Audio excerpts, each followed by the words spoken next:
host marti qaade host waxaa loo yaqaanaa qofka martida qaadayo ama dadka marti gelinayo tusaale ahaan dad ku imaaday marti ah ay waxaa tahay host waay okay fadlan muuqaalka like saar haddaan cusubtaan soo follow garay maxay dhiirigelin bay noo tahay ereyga labaad waa guests waxaa loo yaqaanaa martida guests marti dad badan ay ku imaadeen oo guriga soo booqday waxaa loo yaqaanaa guests hal qof duu yahayna waxaa loo yaqaanaa guest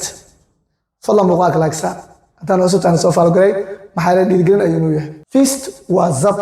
ama allabari ama amuur feast waxaa loo yaqaanaa zabta allabari ama amuur feast fadlan muuqaalka like saar yes maxaa dhiirigelin ayay noo tahay waa ereyga afraad waa farewell maxaa laga wadaa farewell waxaa waaye sagootin arday oo kale qof weyn oo kale oo baxaayo waxaa loo yaqaanaa farewell party xaflad sagootin farewell keligeed waa sagootin farewell party waa xaflad sagootin okay ereyga shanaad waa engagement maxaa laga wadaa engagement waxaa laga wadaa meher engagement waa meherka wiil iyo gabadh isku daraayo maalintaas waa engagement gaalada waxay u yaqaanaan frantikilis islaamkana waa meher engagement sidoo engagement waxaa laga wadaa mashquul ku hawlsanaan shay ereyga lixaad waa poster waxaa laga wadaa boorka soo daawacayo marka arooska ama boorka ganacsiga poster waxaa lahaa marka boor fadlan muuqaalka like saar yes adii keliyaa dhiman waa mahadsan tahay waa ereyga toddobaad waa firework maxaa laga wadaa firework waxaa laga wadaa bullerta la daaraayo xilliga dabaaldega sanadka cusub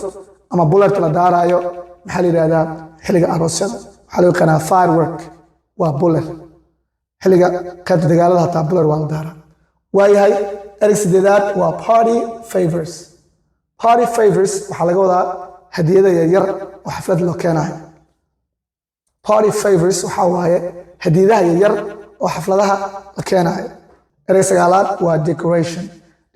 waxaa laga wadaa qurxin in la qurxiyo guriga qolka gabadha lagu aroosaayo waayahay meesha meherka decoration ayaa loo yaqaanaa ereyga tobanaad waa setup waxaa laga wadaa diyaarin ama qabanqaabin aroos maalinta in la diyaariyo la qabanqaabiyo setup